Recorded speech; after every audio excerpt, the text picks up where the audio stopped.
All right, everybody, thank you for looking in. What we're going to make today is the absolute king of American cocktails. This is the Martini. Now, keep in mind, anything made with vodka, anything made with sugar, anything that's got fruity crap or anything like that, like the lemon drop I just made, it's a nice little cocktail, but it is not a martini. A martini is made with one thing and one thing only, and that's gin. I prefer good British gin, a Boodles, your Bombays. Tanqueray is good. The Tanqueray 10 is actually very, very nice and smooth. It's got some sort of herbal stuff going on with it. But your basic ingredients are pretty simple here. You need olives, you need gin, and yes, you do need dry vermouth. Some people will tell you that we like it so dry we don't want any vermouth in it, but that's not really in the spirit of the true martini. So I'm going to show you how to make it with that. If you want to leave the vermouth out, that's fine. But I'm going to show you how to do it the real way. All right, we take some ice, we get our shaker, get this thing filled up here. About halfway is good. You also need a rocks glass, a 4-ounce rocks glass. It's perfect for this kind of thing. You take just a dash, just a real dash of the vermouth, okay? This is where the dry part comes in. You're going to put a little bit in the 4-ounce rocks glass. You're also going to take just a touch and put it in your martini glass. Now, what's nice to do is kind of swirl it around in here and then dump it. Okay, what that's going to do is coat the inside with just a touch of flavor, just a little bit of that vermouth flavor going on. Now, so we've got just a splash of it here. Now, you can dirty it up if you want to. I will take just a touch of the olive juice, the brine, just a touch. Be very, very gentle with this because a dirty martini is a different thing than a real martini. So, you want to be careful with that. Get yourself a long spoon, grab a couple of these olives out, make sure you don't get too much more brine in there. Drop them in the glass.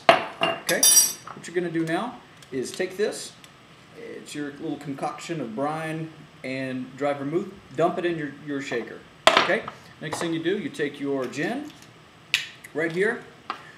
I just go all the way. I go ahead and do the full 4 ounces, fill it right up. You can eyeball it if you want, whatever works. This is going to allow you to have a little bit left over because obviously when you shake something down, it adds all those rich antioxidants in the ice. Believe it or not, it's actually true. And it also kind of melts it down a little bit and waters it down just a touch, but just the right amount. So take it, go ahead, dump it right in there. Set your rocks glass aside. Cap this thing really nice and tight. Give it a couple of swirls just to kind of marry the flavors. And then just start shaking. Okay? Go crazy with this right here.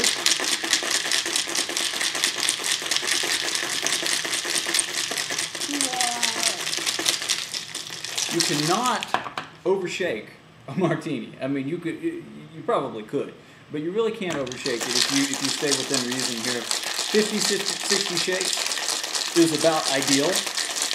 When I bartended, I had a guy who, I don't know if you're familiar with Donner Lake in Truckee, California, great little area.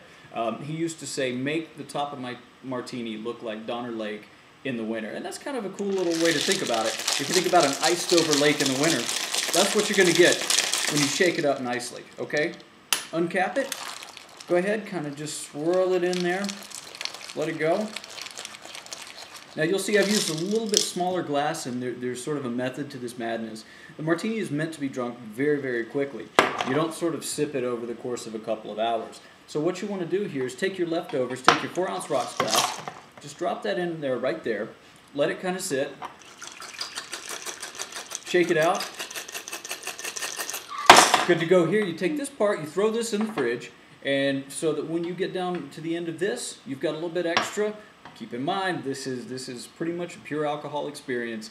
It's going to make you a little lightheaded if you drink all this very, very quickly. But, over the course of about 20, 30, 40 minutes, this is the perfect drink for pretty much any time of year. In the winter, it warms you up. In the summer, it cools you down. I don't know how that happens, but that's the nature of cold gin for you. This is the martini, and again, it's really just the perfect American cocktail. I can't say enough things about it. Enjoy.